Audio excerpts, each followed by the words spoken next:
March મહિનો પતવા આવ્યો છે અને એની સાથે સાથે એક વસ્તુ માટે તમે તૈયાર જ હશો, ઇન્ડિયામાં સમર માટે.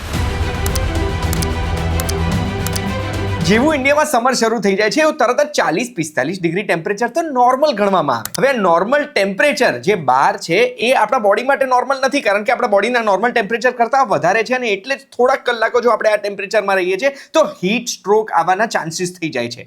આ હીટ સ્ટ્રોકથી બચવા માટે આજના જમાનામાં એર કન્ડિશનર્સ હવે એક લક્ઝરી નથી રહ્યા, એક નેસેસિટી થઈ ગયા છે. એવો ડેટા કહે છે કે આપણા દેશમાં આશરે 30 કરોડ હાઉસહોલ્ડ છે. એ 30 કરોડ હાઉસહોલ્ડ હજુ એસી 8-10% હાઉસહોલ્ડમાં જ લાગેલા છે. એવો બીજો એક ડેટા મને મળ્યો છે, એવું કહે છે કે દર વર્ષે આપણા દેશમાં 15 મિલિયન એટલે 1.5 કરોડ જેટલા એસી વેચાય છે અને 2030 સુધી દર વર્ષે 30 મિલિયન એસી એટલે 3 કરોડ એસી વેચાવાના છે. પણ આ એસી લીધા પછી પણ ઘણી બધી ગેરમાન્યતાઓ હોય છે. આ એસી કેટલા ડિગ્રી પર રાખીશું તો રૂમ જલ્દી ઠંડો થશે? એસીની જોડે પંખો ચાલુ રખાય કે નહીં? કેટલા ડિગ્રી ઉપર એસી રાખીશું તો આપણને એનર્જી સેવિંગ્સ કરી આપશે અને લાઇટ બિલ બહુ વધારે નહીં આવે? સાચું કહું, આ બધા સવાલોના જવાબ તમને આ વિડીયોમાં મળી જવાના છે. એન્ડ સુધી જોજો, બહુ જ મજા આવશે. યુ આર વોચિંગ સાચું કહું. મારું નામ છે ગુંજ ઠક્કર અને એસી નો વિડીયો બનાવીએ અને એસી ના બતાડીએ તો પછી એ વિડીયો કામનો જ શું? હવે આ વિડીયોમાં મારે સૌથી મોટી ગેરમાન્યતા દૂર કરવી છે કે આપણે કોઈ બી રૂમને ફટાફટ ઠંડો કરવો હોય તો કઈ રીતે કરી શકીએ.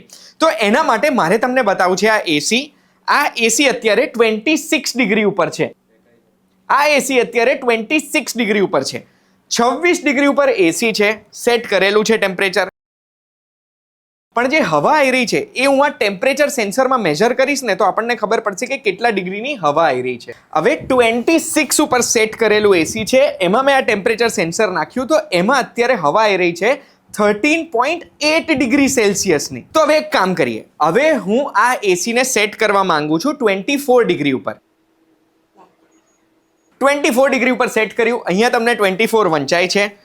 હવે આપણે મેજર કરીશું કે હવે હવા કેટલા ડિગ્રીની આવે છે. હવે જો અંદર સેટ કરેલું ટેમ્પરેચર 24 છે અને આ હવા 14 ડિગ્રી સેલ્સિયસ એટલે 13 થી 14 ની વચ્ચેની જ હવા રહેશે. 26 પર બી સેમ ટેમ્પરેચર અને 24 ઉપર બી સેમ ટેમ્પરેચર. એક કામ કરીએ, 18 કરીને જોઈએ કે કેટલું થાય છે. A few moments later. આવી જાઓ, જો 18 ડિગ્રી સેટ કરેલું છે અને આનું ટેમ્પરેચર 14 ડિગ્રી જ છે. હવે આપણે એક વસ્તુ નોટિસ કરી કે 26 હોય, 24 હોય કે 18 ડિગ્રી હોય, એસીની અંદરથી જે હવા આવે છે હવાનું ટેમ્પરેચર તો સેમ જ રહે. તો પછી આ જે ડિગ્રી છે આ ડિગ્રીનું કામ શું? સમજાવું તમને. આ ડિગ્રી છે ને આ કટ ઓફ ટેમ્પરેચર છે, એટલે એસીની અંદરથી ઠંડી હવાનું ટેમ્પરેચર તો સેમ જ રહેવાનું છે 13-14 ડિગ્રીની આજુબાજુ.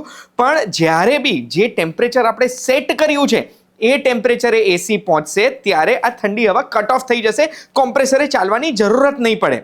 એનો મતલબ એ છે કે જે ટેમ્પરેચર ઉપર આપણે એસીને સેટ કર્યું એ ટેમ્પરેચરે એસી ઊભું રહેશે, રૂમનું ટેમ્પરેચર એ રાખશે. રૂમને જો જલ્દી ઠંડો કરવો હોય તો જેટલી વધારે હવા એસીમાંથી રૂમમાં આવશે એટલો જલ્દી ઠંડો થશે. એના માટે છે બે ઓપ્શન. પહેલો ઓપ્શન છે એસીમાં આપણે ફેનની સ્પીડ હાઈએસ્ટ રાખવાની એટલે મેક્સિમમ ઠંડી હવા રૂમમાં આવી શકે. અને બીજો ઓપ્શન જે જરાક કોન્ટ્રોવર્શિયલ છે જે છે એસીની સાથે પંખો ચાલુ રાખવાનો. હવે એસીની જોડે ફેન શરૂ કરવો કે નહીં આ એક આર્ગ્યુમેન્ટનો વિષય છે અને એ જ ટેસ્ટ કરવાના છે આપણે આની મદદથી. આ શું છે તો આ એક નાનકડું ડિવાઇસ છે જે મેં એમેઝોનથી મંગાવ્યું હતું અને આ એક ટેમ્પરેચર સેન્સર છે. અત્યારે રૂમમાં કેટલું ટેમ્પરેચર છે ને એ આનાથી હું સેન્સ કરી શકું. બહુ જ બેસિક એક્સપેરિમેન્ટ છે. અત્યારે આ મને રીડિંગ આપી રહ્યું છે 30.2 ડિગ્રી એટલે અત્યારે આ રૂમમાં એસી નથી ચાલુ અને 30.2 ડિગ્રીનું ટેમ્પરેચર છે. હવે આપણે શું કરીશું તો સૌથી પહેલા હું એસી શરૂ કરવા માંગુ છું 26 ડિગ્રી ઉપર.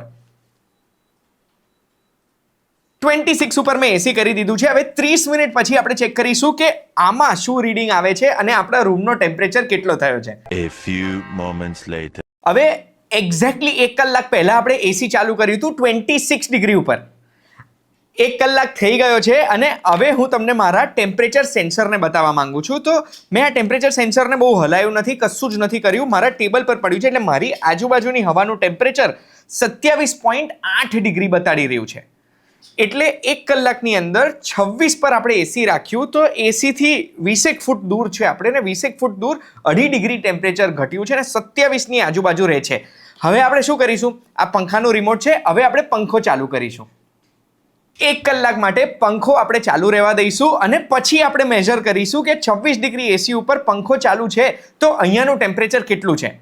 એ મેજર કરતાં પહેલાં જ તમને અત્યારે કીધું કે જેવો પંખો ચાલુ થયો ને થોડી ઠંડી હવા તો મને ફીલ થવા લાગી. પણ હવે મળીએ કલાક પછી. A few moments later. બરાબર 1 કલાક વીતી ગયો છે અને 1 કલાક સુધી મેં એસી 26 ઉપર રાખ્યું, પંખો ફૂલ સ્પીડમાં રાખ્યો અને મારાથી થોડું દૂર હતું. હવે એસી મારાથી ખાસું દૂર છે, એ દૂર એસી 26 પર ચાલતું હતું. કલાક એસી ચલાવ્યા પછી 27 પોઈન્ટ સમથિંગ ટેમ્પરેચર હતું અને એના પછી ફેન ચાલુ રાખ્યો ને તો ટેમ્પરેચરમાં 0.8 થી 1 ડિગ્રીનો ફરક પડ્યો છે. હવે છેલ્લા 1 કલાકથી કોન્સ્ટન્ટલી ઓફિસમાં અવર જવર ચાલતી હતી, લંચ બ્રેક હતો, ખાસું બધી હલચલ થઈ ગઈ, એમાં પણ આ ટેમ્પરેચર મેન્ટેન રહ્યું અને કદાચ એકલું એસી ચાલુ હતું એના કરતાં ઓછું ટેમ્પરેચર થયું અને એ ટેમ્પરેચર તો આ સેન્સરે સેન્સ કર્યું. આ સેન્સરના સેન્સ કર્યા પછી પણ જેવો પંખો ચાલુ થયો ને એવું મને એક ઠંડી બ્રીઝ લાગી. આ ઠંડી બ્રીઝના લીધે એક થોડો આરામ મળે, 26 પર એસી છે એ આપણને ફીલ ના થાય. હવે આનું કારણ શું છે એક પછી એક તમને સમજાવું. રીઝન નંબર 1 છે ગરમ હવા. ગરમ હવા ઓટોમેટિકલી એક રૂમમાં થોડી ઉપરની બાજુ રહે અને ઠંડી હવા નીચે રહે. એસીની ઠંડી હવા એક જ જગ્યાએ એકત્રિત થાય, કોઈ પણ જગ્યા છે, કોઈ પણ રૂમ છે એમાં નીચેની બાજુ. તો જો ફેન ચાલુ કરીએ તો એ ગરમ હવા ઠંડી હવા મિક્સ થશે અને એ જે મિક્સ થશે ને એના લીધે એ રૂમ વધારે જલ્દી ઠંડો થશે. કારણ નંબર 2 એ છે બ્રીઝ. હવે એ તો આપણને ખબર જ છે કે ક્યારે બી કેટલું બી ટેમ્પરેચર હોય થોડી પણ જો હવા આવે ને તો આપણને સારું લાગે. આ સારું લાગે એ જ રીતે જ્યારે એસી આપણે વધારે ટેમ્પરેચર ઉપર રાખ્યું છે ત્યારે જો થોડી બી હવા આવે છે ને એ આપણને સારું લગાડે છે, એટલે આ સેન્સર તો આપણને ફિઝિકલ ટેમ્પરેચર કહેશે.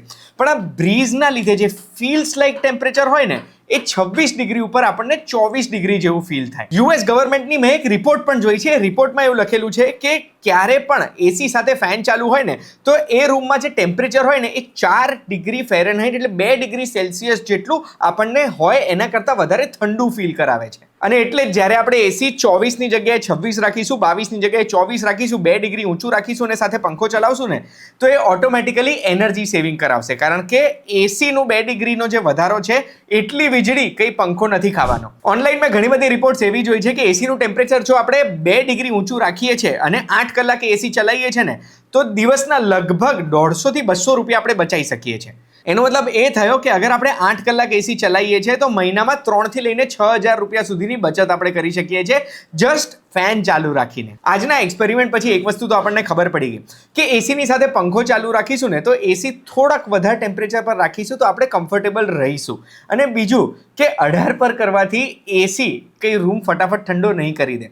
પણ જો એક વસ્તુ મારે કહેવાની રહી ગઈ, કોઈ પણ વ્યક્તિ જો ટીનના ઘરમાં રહે છે, જેના ટીનના પતરા છે કે પછી એમની ઓફિસ ગોડાઉન ટીનના પતરાવાળું છે તો ત્યાં પંખાવાળી થિયરી કામ નહીં કરે, કારણ કે ઉનાળામાં આ ટીનના પતરા સખત ગરમ થઈ જશે. એટલે આવા સંજોગોમાં એમણે પંખો ચાલુ નહીં રાખવો અને ઉનાળામાં ઠંડક કરવા માટે પતરાની ઉપર થર્મોકોલની શીટ પાથરી શકે છે કે પછી વ્હાઇટ પેન્ટ કરાવી શકે છે કે પછી બંનેવ કરી શકે છે. એનાથી એમનો પતરા ગરમ નહીં થાય અને રૂમમાં ગરમ હવા નહીં આવે. આ વિડીયો જોયા પછી આ એસી અને પંખાવાળી આર્ગ્યુમેન્ટનો અંત આવી ગયું હશે એવું મને લાગે છે. કોઈ પણ પ્રશ્ન છે તમે મને કમેન્ટમાં જણાવી શકો છો અને આવી જ વિડીયોઝ માટે સબસ્ક્રાઇબ બટન દબાવતા જજો. આપણે ફરી મળીશું.